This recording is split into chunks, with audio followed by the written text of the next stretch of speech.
Sri Krishna, Sri Krishna, Sri Krishna, Sri Krishna. Gurur Brahma, Gurur Vishnu, Gurur Devo Maheshwaraha, Guru Sakshat Param Brahma, Tasmai Shri Gurave Namaha, Tasmai Shri Gurave Namaha.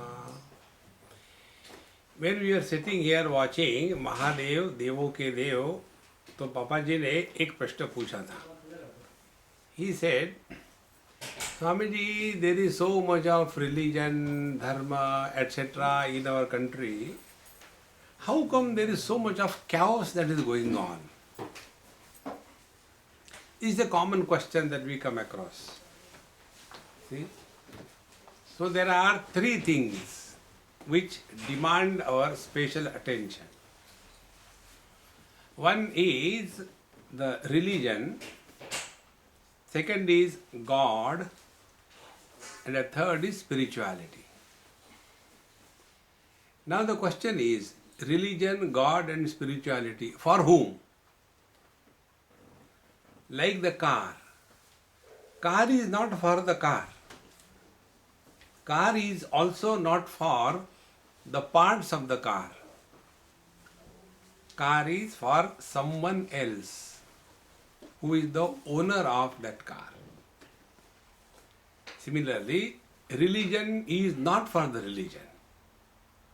Like we get books printed, Srimad Bhagavad Gita, Guru Granth Sahib.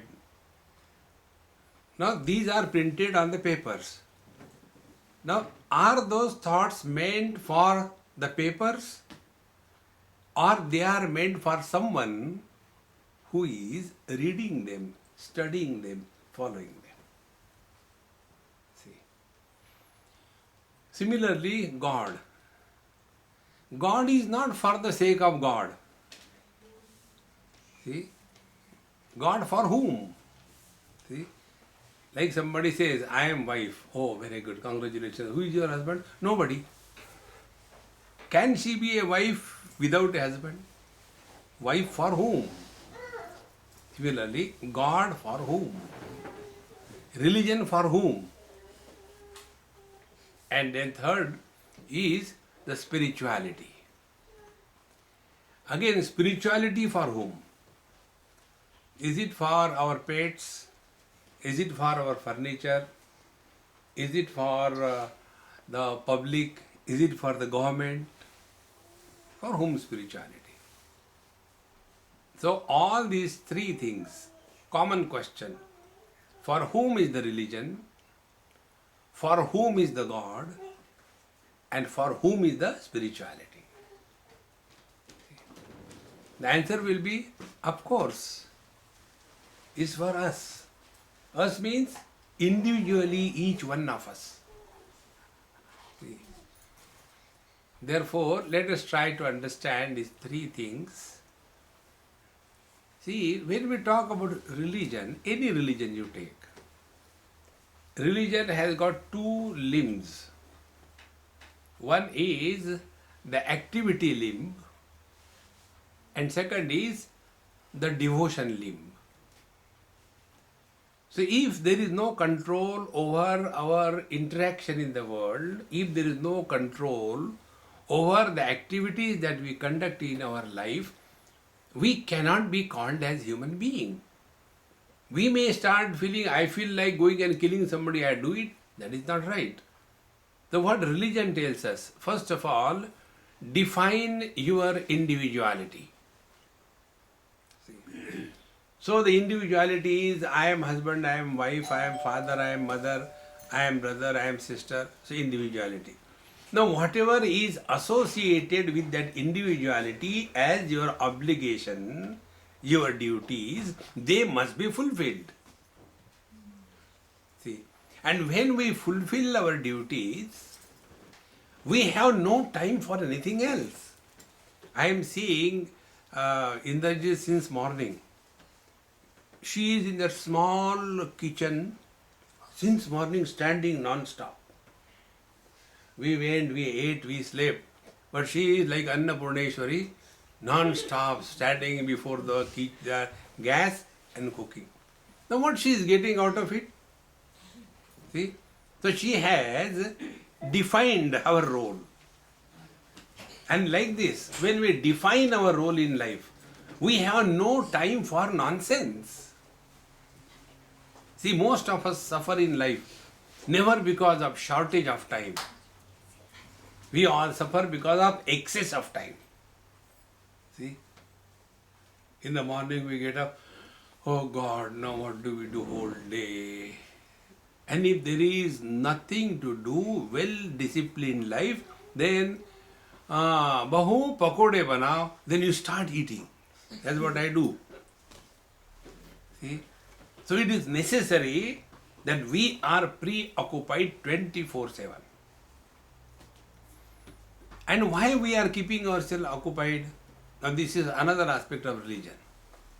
See? Whenever we do something, like the parents do for the children do for the parents, the neighbors help each other, or what? Is it to help others or is it to help ourselves? See? Normally what happens? The parents normally complain. I have done so much for my son, but now he is so arrogant, he even doesn't recognize me. And net result is frustration. See? The mothers have another story. They say, when he was small, all the time holding my finger, mummy, mummy, mummy, mummy. Nothing he could do without me. After his marriage, I don't know what happened. He doesn't care for me. Frustration begins. See? Therefore, when we are practicing religion as our obligation, duties, etc., two things happen. One is we are busy. A busy person is a healthy person. See? And second thing, why we keep busy? Not for others. It is our need that we keep ourselves busy. Now something I'll tell you, you may not like it, but this is the truth. Who needs whom? Whether the children needs the parent or the parents need the children. Parents need children. So if it is our need as parents, we are not doing any obligation to bring them up. But here the whole picture changes.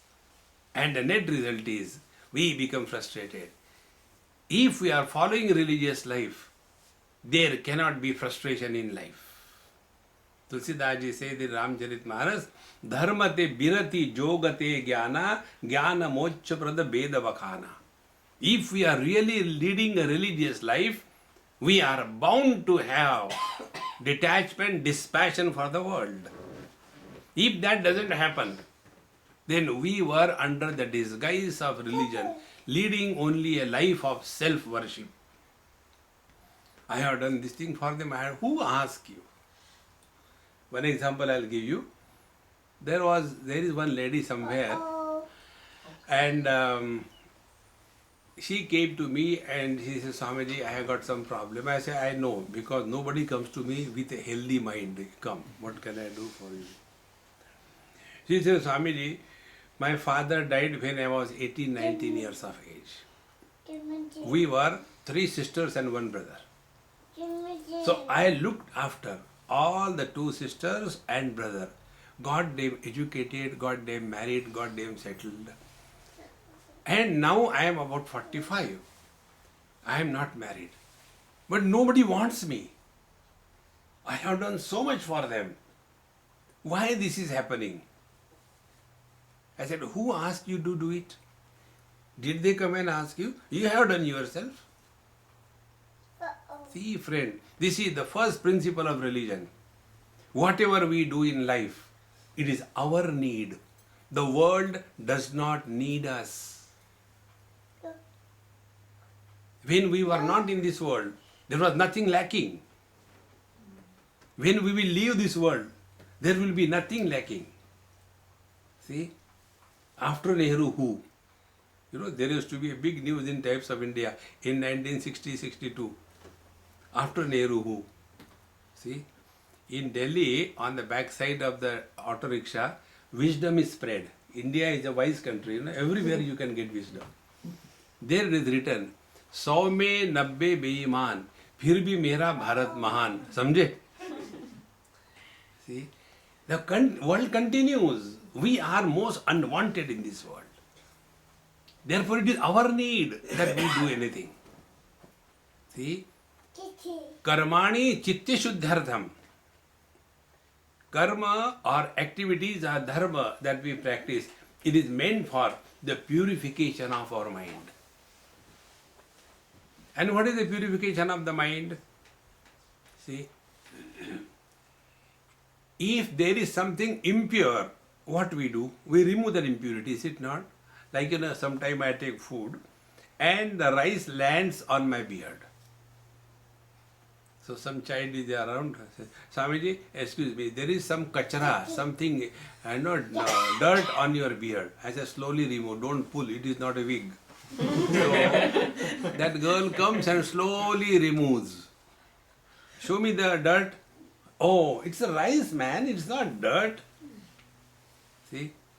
And in that act, one hair is sacrificed. And he lands in my plate. So when I am taking food, say, hey, what happened? Dirt here. Now see, when the rice is in the plate, it is pure. When it lands on the beard, it is dirt. When the beard is on the face, it is beauty. When hair lands in the food, it is dirt, is it not? When we say impure mind, dirty mind means what? So from the beard, we remove the rice because it is dirt.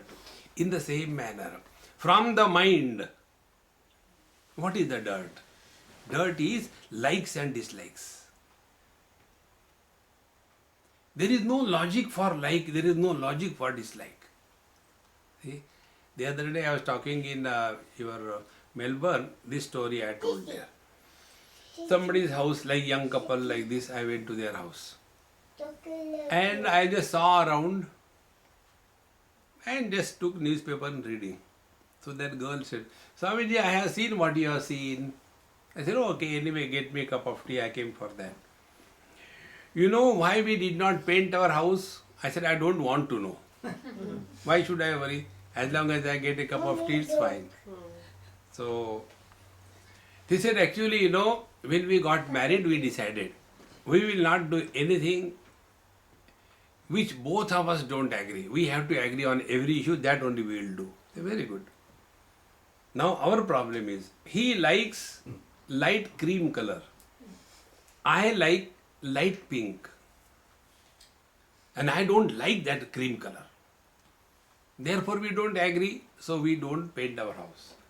I said, I being a Swami, I can help you to sort your problem. Okay. Why don't you paint dark black? What? I said, slowly, stop. Then I asked the husband, is it okay? No, no way. Dark black house. Very well. About you, wife? No dark color. See, both of you agree? So paint. Now listen, what is the logic that I like cream or I like pink? Is there any logic? No logic. No reason. And what is our total life? Our total life is only prompted by, governed by, influenced by, guided by only the personal likes and dislikes. And we think ourselves to be very, very intelligent. The real religious life is we rise above our likes and dislikes. See? And when this principle is followed, the net result is our mind will become purer. See? And what is the pure mind? Pure mind is at home, in every place, with everyone, under all conditions. No special demands. See? That is the purpose of religion. First. So, yoginaha karma kuruvanti sangam tyaktva atma shuddhe. Bhagavad Gita says that the followers of religion, they function in this world not for improving the world, but for the purification of one's own mind. See. Then the second aspect of the religion is upasana or devotion to the Lord. See. And in the devotion, one of the most important spiritual practice, rather religious practice, is the chanting the Lord's name. In every religion, there is a mala in the hand, and you keep on chanting the Lord's name. Now, the purpose is our mind becoming single pointed or not? Single pointed mind means the mind is available to us whenever we want, for whatever length of time we want, for whatever purpose we want. That mind is fully available to us. What is our condition? Our condition is we are reading book and the mind is running here and there. We are watching the TV and we want to eat this thing. In short, we have trained our mind that where we are, there the mind is not. See? Like, I have been talking to you last 16 minutes. Don't answer this question. Out of 16 minutes, how many minutes you are hearing me? Huh? Even this is not heard. Because the mind has already gone somewhere. See, friends. So, upasana or devotion to the Lord is meant for making the mind disciplined and available to us for whatever we want to do. It is for this purpose. Religion is for us, not for the world. See, if our understanding is, people go to the temple and then, they take away the new slippers.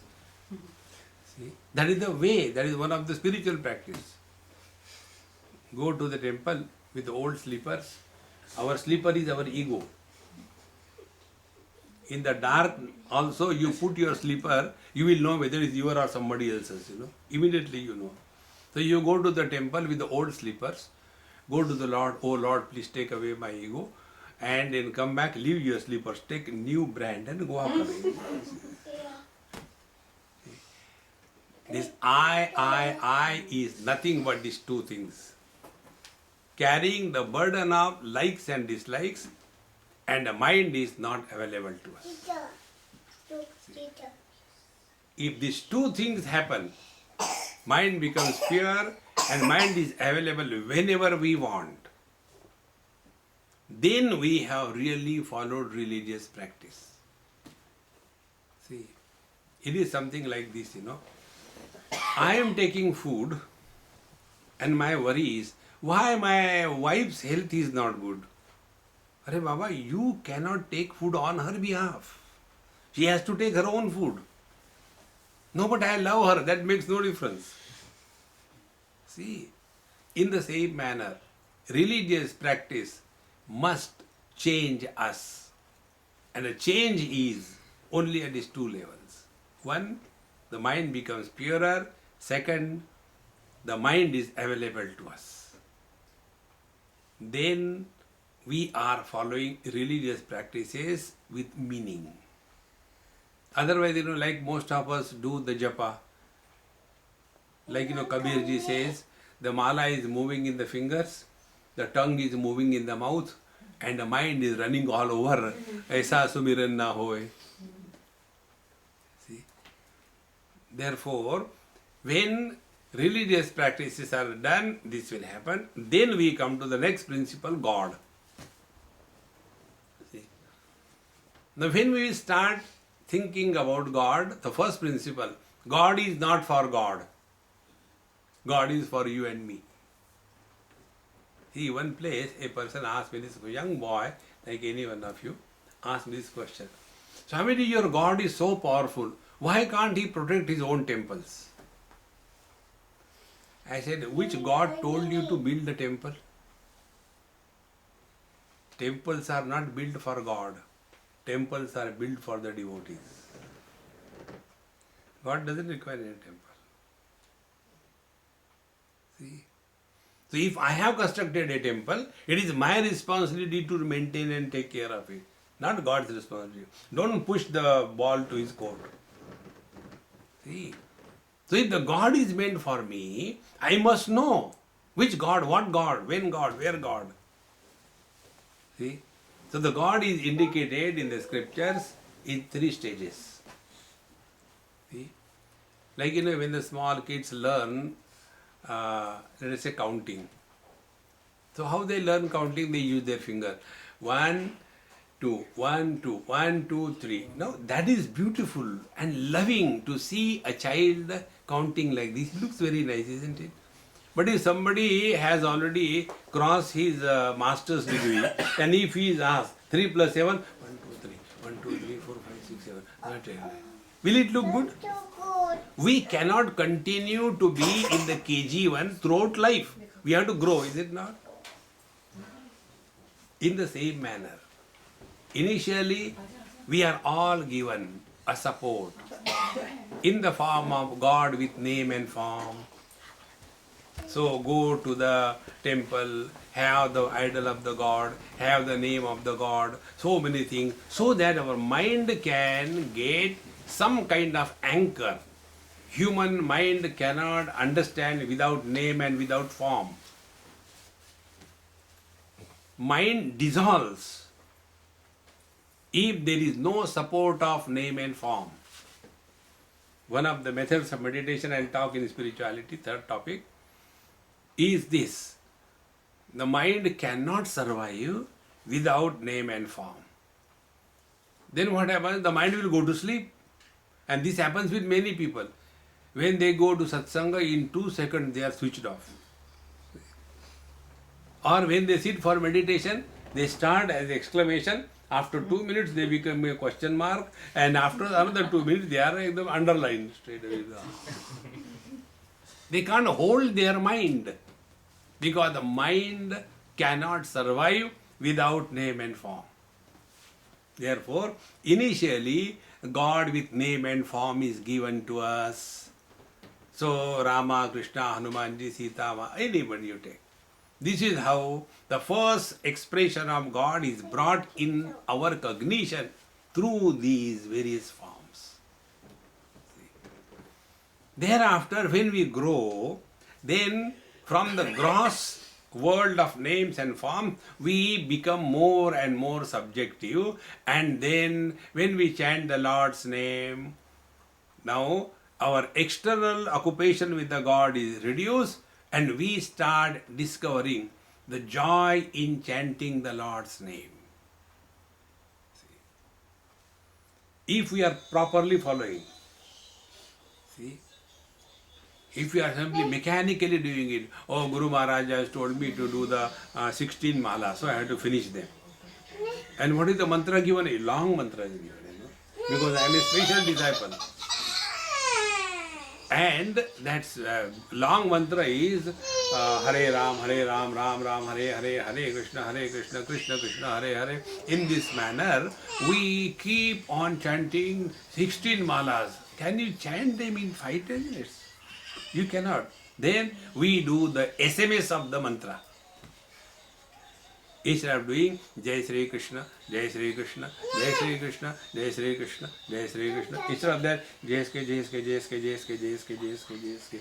Bhagwan gets confused. यार किसका मंत्र चल रहा है? See, because we are interested only in the count. The real devotion is when how much time we spend in his thought. That is real devotion. So this devotion becomes mature when we did this your religion, pure mind, and doing the religious practices, mind became single pointed. Now with the single pointed mind, now you chant the Lord's name. Om Sri Ram Jai Ram Jai Jai Ram Om Sri Ram Jai Ram Jai Jai Ram. Each and every name of the Lord soaks, permeates each and every cell of our body. See, friends. Then, naturally, we are withdrawn from the world without any efforts. And that withdrawal is dispassion. It is not depression. In both the cases, depression as well as dispassion, we get withdrawn. Depression is a disease where we withdraw. And dispassion is the freedom and wisdom when we withdraw from the world. It is something like, the raw fruit you pluck, and to ripen it, then you put it some artificial condition. And the ripe fruit naturally separates from the tree. And in this manner, first we took the support of the name and the form, Saguna Sakar, that is God.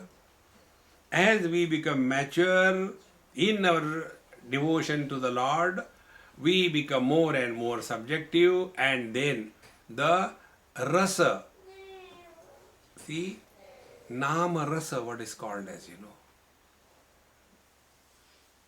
it is something like, we chant the Lord's name, Hare Rama, Hare Rama, Rama Rama, Hare Hare, Hare Rama, Hare Rama, Hare Hare, as if we are taking Ayurvedic medicine.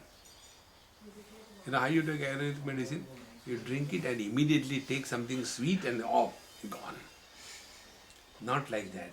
Chant the Lord's name like we eat chocolate. We don't immediately gulp it. It remains for half an hour, 45 minutes. In the same manner. Chant the Lord's name in that taste. Doesn't matter how long you have time at your disposal. 5 minutes, enough. Sit before the Lord.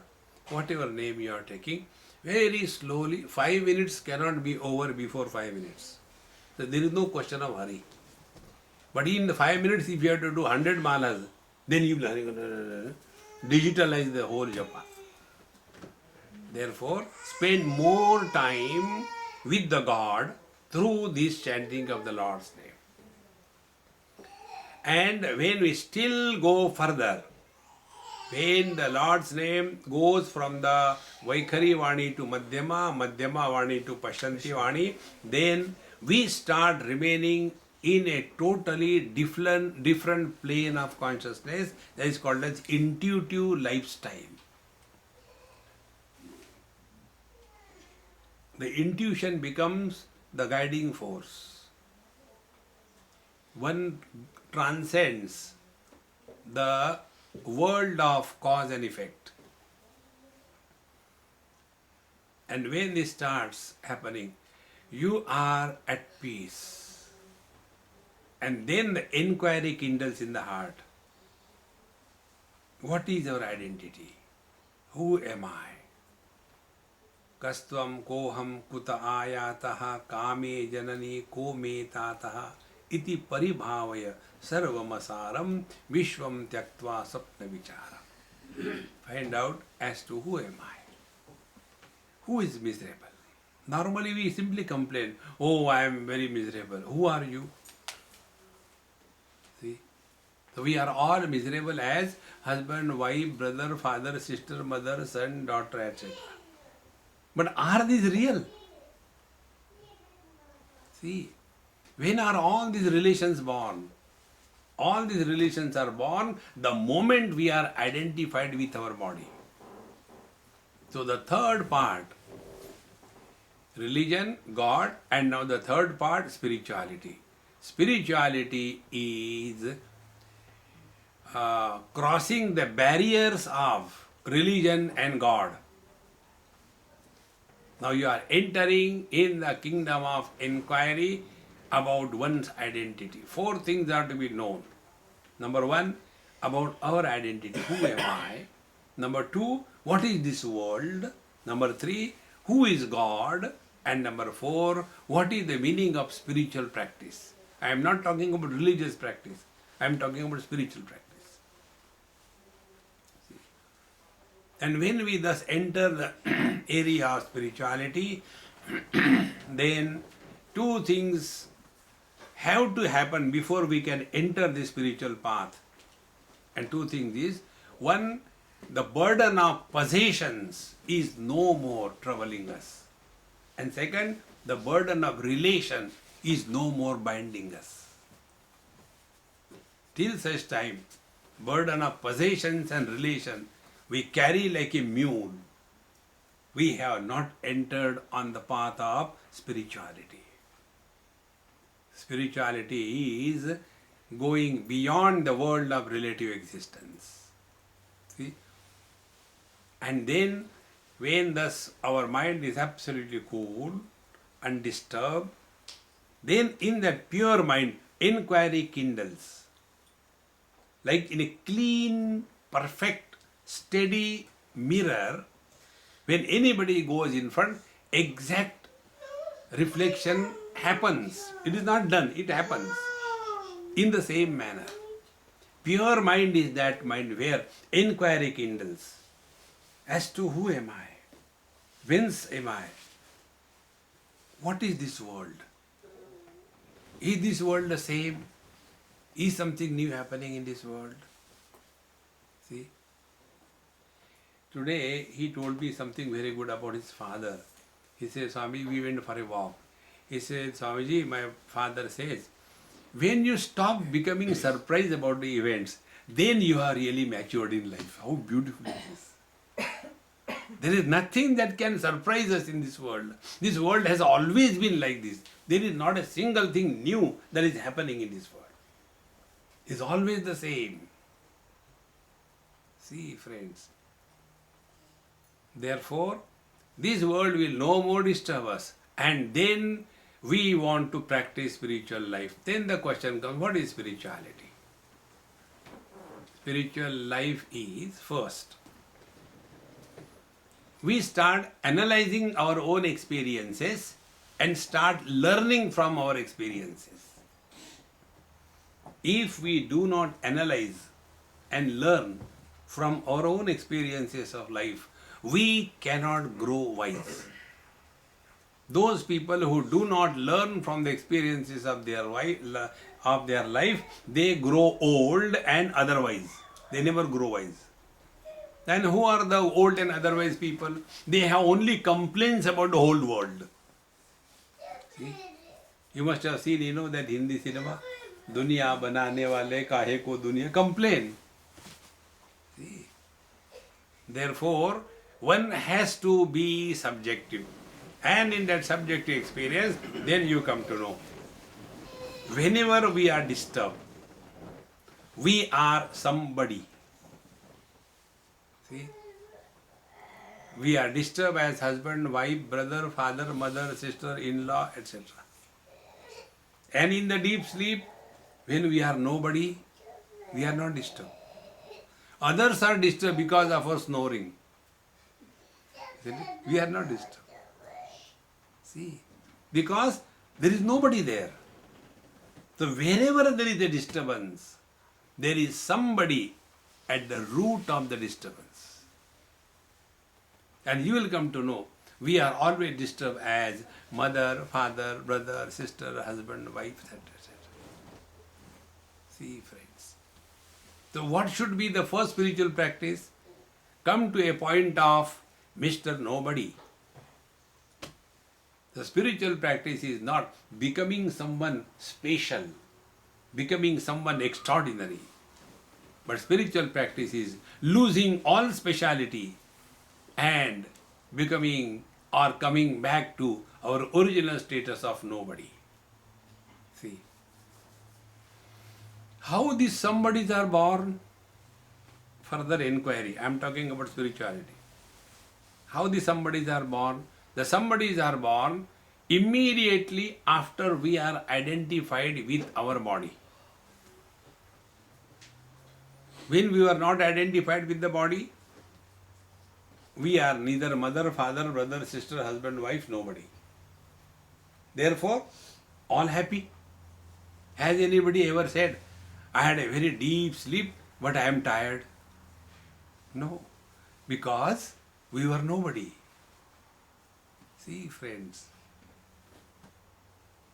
the more you become subjective in your analysis, Parikshalokan karmachitan brahmanaha nirvedamayat na asti akritaha krutena kim. Tad vijnanartham gurumeva vigached samit panehi shrotre brahmanishtam. Upanishad says spiritual practice is stop, look behind, and re-evaluate and analyze your own life. What we have done till date. What is our achievement? If we go up there and the God asks, hey man, I sent you to the world as a human being, what did you do? What will tell? Note down. I ate 15 truckloads of rice because I am South Indian. Okay. Then, but I was staying in the Punjab, therefore I drank 32 tankers of milk. But what did you produce? Garbage, nothing else. This is all that we have to do in life. See, this cannot be the purpose of our life. See, friends, plants eat from below, grow upwards. Animals eat from the front, grow backwards. Human beings eat from above, grow downwards. So as regards the body level evolution is concerned, it is complete in the human form. After this, evolution can be only spiritual evolution. It cannot be anything else. See, and when this kindles by God's grace, then we are able to recognize. Whenever we are disturbed, find out who is disturbed. You will come to know husband, wife, brother, father, somebody is disturbed. Then you analyze. Is it necessary to get disturbed? By getting disturbed, are the problems solved?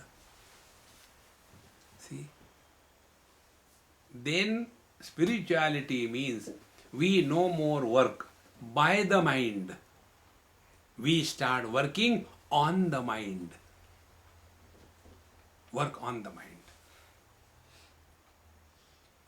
How much care we take about our house, drapery, furniture, food, your calories, cholesterol, figure, matching clothes. How much and what care we have ever taken to take care of the quality of our mind. Think, friends. Because there are thoughts in the mind, that doesn't mean we are thinkers. What quality mind we have? Agitated, disturbed, confused, frustrated, finding faults. That cannot be a good quality mind. See? Like when we have got value for our clean clothes, we'll not go and sit anywhere, isn't it? We'll think twice whether it's worth sitting or not. In the same manner, when we have the value for the quality of our mind, we will not allow our mind to be polluted by the unwanted topics in this world. See, take care of the mind. This is spiritual life we enter now. So spirituality is working on the mind. See? In the earlier days, the barber used to go to the people's house for shaving. And not like today's blades, use once and throw. There should be one big ustra and then he used to do like that. After one cut, again he will do like this. So once I asked that man, this happened in UP. I said, hey, how many times will you do it? He said, Babaji, you don't know anything. Because when we are shaving, we have to take care of the razor perfectly well. Otherwise, it will not cut the hair but the skin. It has to be perfect. Meaning, the blade should be perfect, the angle should be perfect, the pressure should be perfect. Then only it is a successful action. In the same manner, we are functioning in this world only through the mind. And if the mind is not taken care of, what happens is only bleeding, cuts. Because we have never taken care of our mind. So when the mind is thus taken care of through religion, by purification, single pointedness, by devotion to the Lord, by devotion, the most important thing that must happen, by devotion to the Lord, and that is our Mr. I must be erased. A devotee bypasses the law of karma. Last life, I don't know what sins I had done. I got married to this girl this life and I am so miserable, Law of karma. And in our tradition, they do the Karwa Chauth. छोड़ेंगे नहीं 7 जन्म तक. 7 years got. The other day I read one very beautiful SMS I got. The SMS was, a mythological story tells that Savitri brought her husband Satyavan from the, the catch of the Yamaraj. He was brought back alive. Moral of the story. This is the story. What is the moral of the story? You can be saved from Yamaraj, but not from the wife. Moral of the story. So when we are thus purification of the mind, single pointed mind, and then the devotion is, now a devotee does not fall in the purview of the law of karma because he doesn't do anything. See, Rabdi Ichha. Bhagwan ki jo ichha wahi hoga. Oh Lord, thy will be done. So when everything is done for him, where is the question of I involved? So first devotee, then devotion. And then we enter the spiritual path.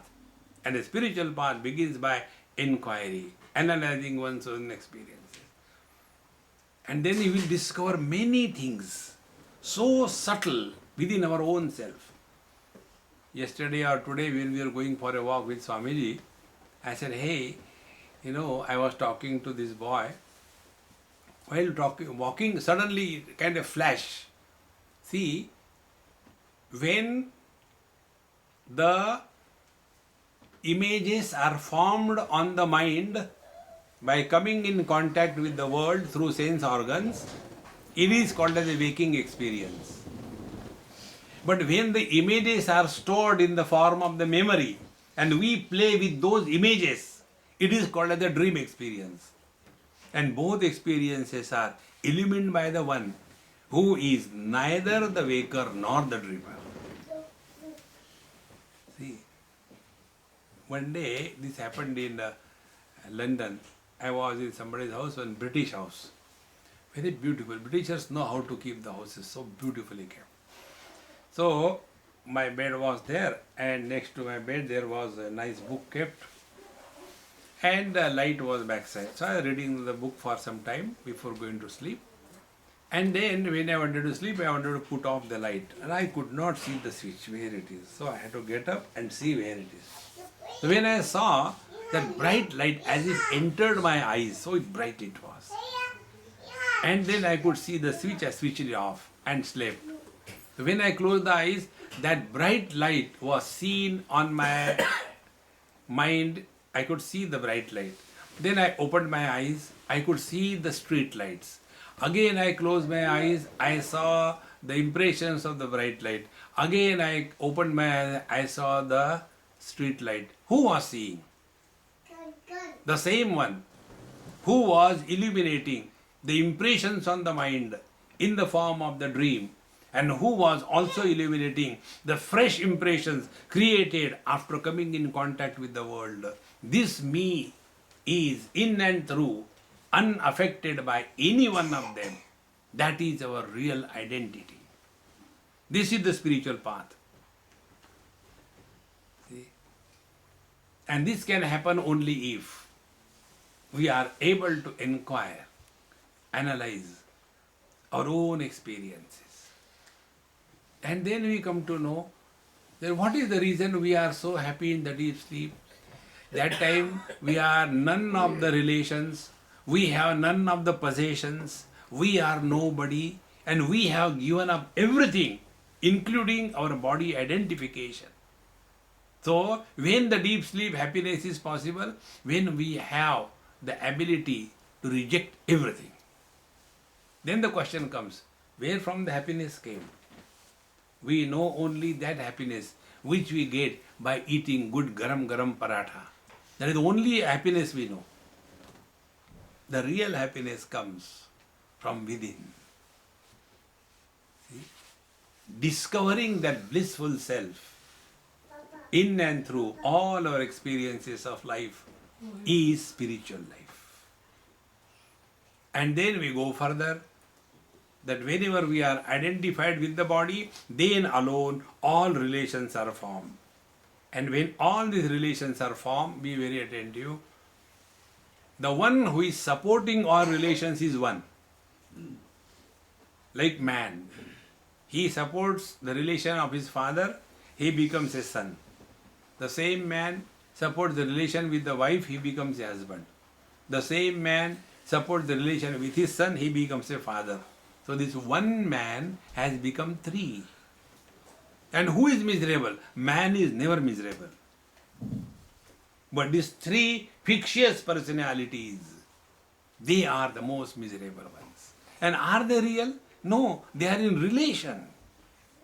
So do your job perfectly well, but don't carry the burden of that job throughout life. Like an actor does on the stage. Therefore our scriptures tell, ये दुनिया क्या है? राम लीला है, कृष्ण लीला है, भगवान की लीला means what? It's just a drama. Everything appears to be happening, but nothing ever happens. With that, lead your life cheerfully and happily. See, friends. And then the relations and the possessions will be never an issue for us in life. When this happens, then we go to the last step on the spiritual path. And what is the last step? We have this notion because we are told 100 times, like for every shoe there is a separate soul, in the same manner for every body there is a separate soul. This is the last hurdle. See, friends, there is nothing like separate soul per body. Bulbs may be many, but the light is one. Bodies may be many, but the life is one. All the great masters, they live at the life level. See, therefore, anatomy of all the beings is the same. Diseases are the same, corrections are the same, because life is common. See, the satiation of hunger of a rich man by taking a choice food, satiation of hunger of a peacock by eating a snake, or satiation of a hunger of a poor man taking the discarded dog food from a garbage. The satiation of hunger principle is common for every being, because hunger is common. Now what happens to us? My hunger, your hunger, but hunger is common. So how do we discover this principle? Only by understanding. When we are told that you are the soul, now what is the purpose of telling this?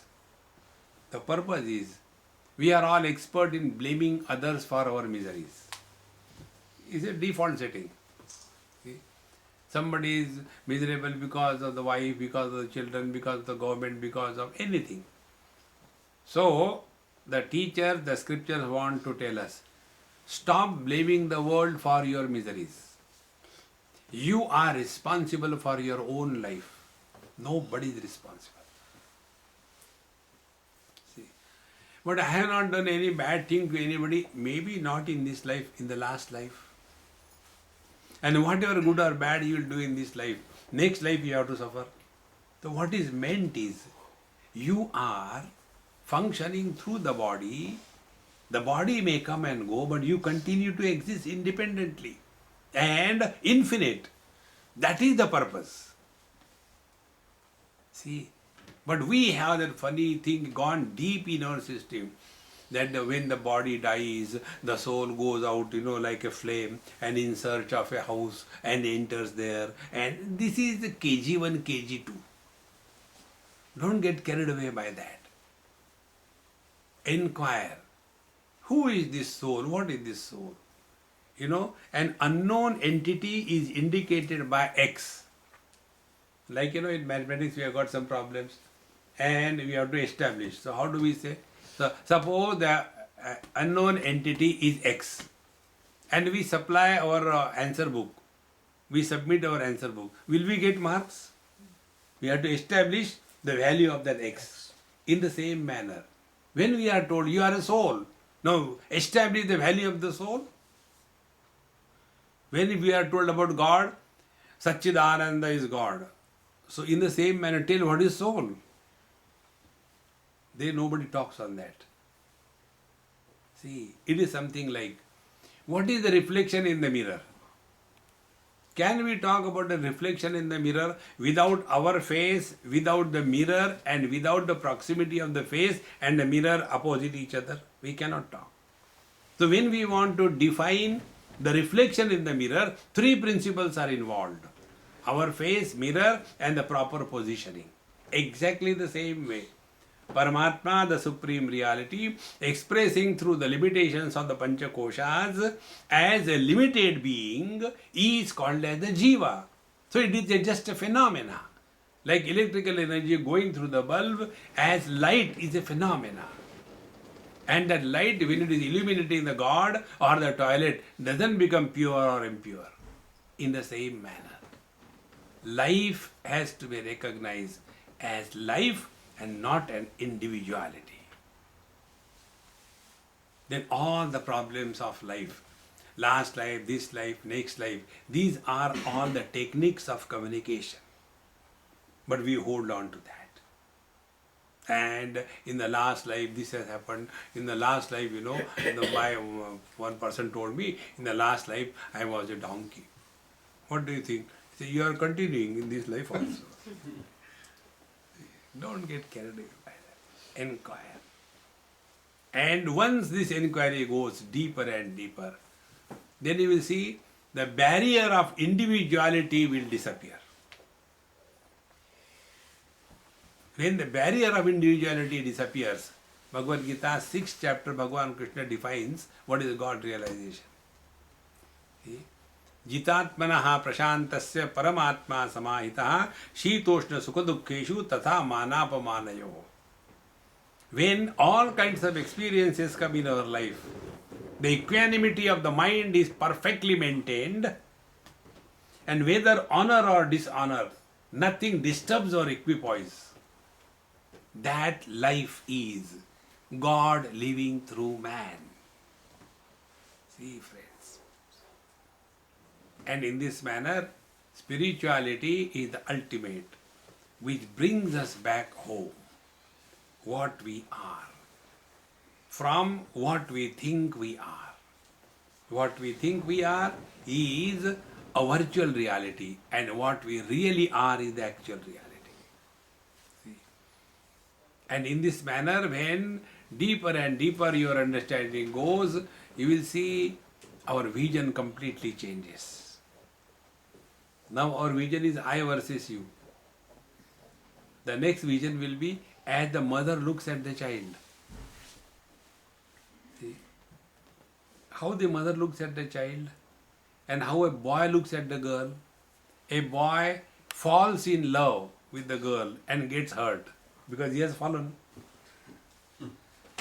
But the love of the mother for the child, the mother does not do love. That love is natural. And therefore, the mother doesn't fall in love with the child. She rises. The fulfillment of a woman is in motherhood, because it is a process of evolution. In the same manner, the wise people do not love and fall in love, but their love for the total creation is like the love of a mother for her children. Then only out of an ordinary person a great master is born. And this is the purpose of our spiritual life, and this is what is the ultimate in evolution. It is for this purpose we have to go through these three stages. So first, religious life, purification of the mind, single pointedness of mind. Then God, devotion, so that I is erased. He alone is. And when these two things happen, mind is free from possessions and relations. And then such a mind starts inquiry as to what is our identity, what is this God, what is the spiritual practice, and what is this world. And in this analysis, you will see that I is the hero. If I is there, then only my wife. If I is there, then only my property. If I is there, then only my religion. If I is there, then only my health. If I is not there, none of them exist. But who is this I? The very foundation of all our experiences. We have never inquired. See, friends, the spiritual life helps us discover this I. We all can, we all must. Then only these three things put together becomes a holistic approach to life. If we take care of only the physical health, physically very strong, healthy, but mentally perverted, all terrorists are born. No terrorist is unhealthy physically. But physical health cannot be the total life. In the same manner, when we look at the life in a holistic way, it is a completeness that must express through us. And when the Lord expresses through man, that man is called as Mahatma. And he is expressing, but he is covered by the likes and the dislikes, uncontrolled mind, selfishness, possessiveness, relations. See, in this manner, let us grow into him and be happy. The last word, how do we know whether we are walking spiritual path or not? Only by one way. Are you at peace with yourself? If you are happy and at peace with yourself, you are at peace with the whole world. If we are not at peace with ourselves, then if others are happy, we become miserable. Because we are not at peace. Let us discover this and be happy. Om Purnamadaha Purnamidam Purnat Purnamudachyate Purnasya Purnamadaya Purnamevavashishyate. Om Shanti Shanti Shanti. Harihi Om. Sri Gurubhyo Namaha. Harihi Om.